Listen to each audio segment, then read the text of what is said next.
kimwe cyantangaje ukuntu Yesu yamanutse mw'isi akemera gupfira umwana w'umuntu kwari ukugira ngo mbeho. Nta kiguzi twari kubona cyari gutuma Yesu aducungura, ariko kubera urukundo n'urugwiro Yesu yaremeye aradutabara. Warakoze warakoze Mana, ukwemeye gutanga umwana wawe ukamwikuraho yabiciye. Mana nawe arakumvira, ukaza muri iyi si yanduye aba igitambo cy'amahanga yose. Warakoze warakoze Mana, ukwemeye gutanga umwana wawe ukamwikuraho yabiciye. Mana nawe arakumvira, ukaza muri iyi si yanduye aba igitambo cy'amahanga yose.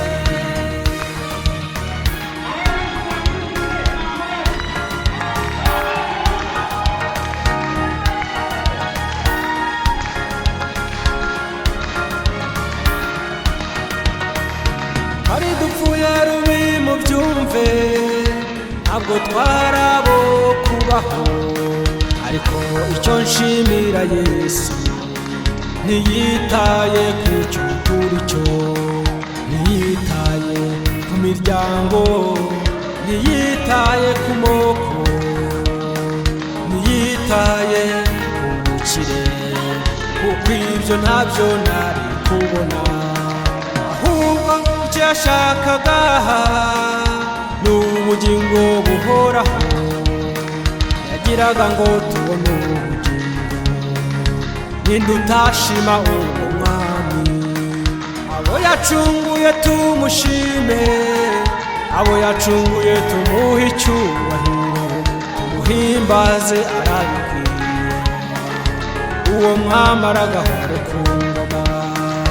Warakoze warakoze Mana, ukwemeye gutanga umwana wawe ukamwikuraho yabiciye. Mana nawe arakumvira, ukaza muri iyi si yanduye aba igitambo cy'amahanga yose. Warakoze warakoze Mana, ukwemeye gutanga umwana wawe ukamwikuraho yabiciye. Mana nawe arakumvira, ukaza muri iyi si yanduye aba igitambo cy'amahanga yose.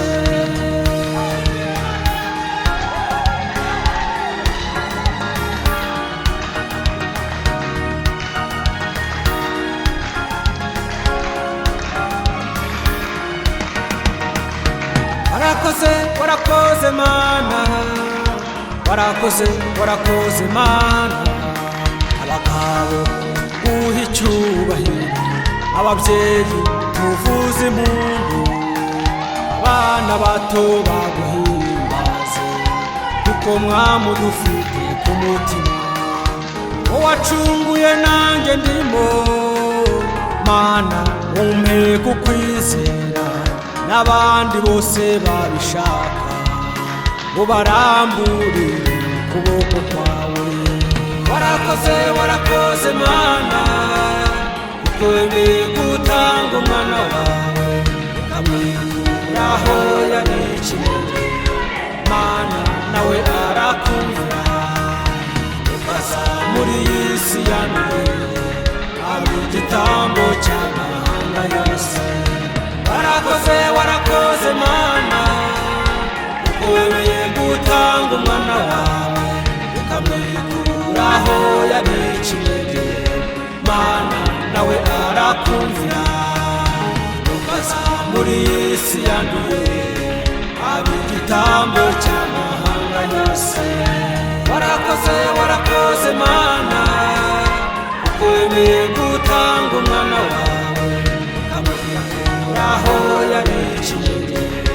Mana nawe arakumvira, ukaza muri iyi si yanduye aba igitambo cy'amahanga